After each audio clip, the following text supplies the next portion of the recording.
அப்போ சிங்கள இனவெறிக்கு பதிலடி கொடுக்க வேண்டும் என்பதற்காக ஆயுத போராட்டத்தை அவர் கையில் எடுப்பதற்கான முயற்சி செய்கிற போது அவருக்கு ஆயுத பயிற்சி அளித்து அதற்கான பொருளாதார நிதிகளை, ஒரு படையை உருவாக்குவதற்கான பொருளாதார நிதிகளை ஏற்பாடு செய்து கொடுத்தது எல்லாருமே அன்றைக்கு இருந்த பெரியாரிய தொண்டர்கள் தான் காரணம். அவர்கள் இப்போதும் இருக்கிறார்கள். குளத்தூர் மணி போன்றவர்கள், கோவை ராமகிருஷ்ணன் போன்றவர்கள், புதுக்கோட்டையை சேர்ந்த KM ஷரீப் அவர்கள் என்று ஒரு பெரிய வரிசை இருக்கிறது. பல உணர்வாளர்கள் அவருக்காக மிக தீவிரமாக அந்த அமைப்பு கட்டுவதற்காக பல பேர் வேலை செய்திருக்கிறார். புலவர் புலமைப்பித்தன் அவர்கள் தான் அன்றைக்கு எம்ஜிஆர் ஆளுகிற காலகட்டம் என்கிற காரணத்தினால எம்ஜிஆர் அவர்களிடத்திலே பேசி ஒரு பெரிய நிதியை அன்றைக்கு வாங்கி கொடுத்தார்கள்.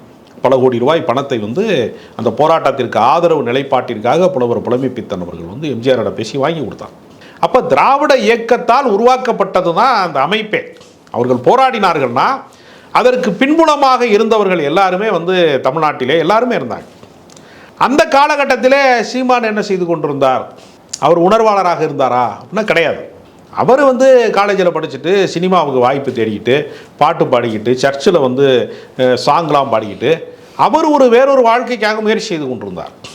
அவரை பெரியார் மேடைகளிலே ஏற்றி அழகு பார்த்து அவரை பேச வைத்து அவருக்கு ஈழ அரசியல் பற்றிய உணர்வுகளை ஊட்டியதே யாருன்னு பார்த்தீங்கன்னா குளத்தூர் மணி போன்றவர்கள் தான், சுபவீரபாண்டியன் போன்றவர்கள் தான். பல பேர் அவருக்கு அரசியல் ரீதியாக அவரை உருவாக்கி அழகு பார்த்தார். இப்படித்தான் அவர் உருவானார்.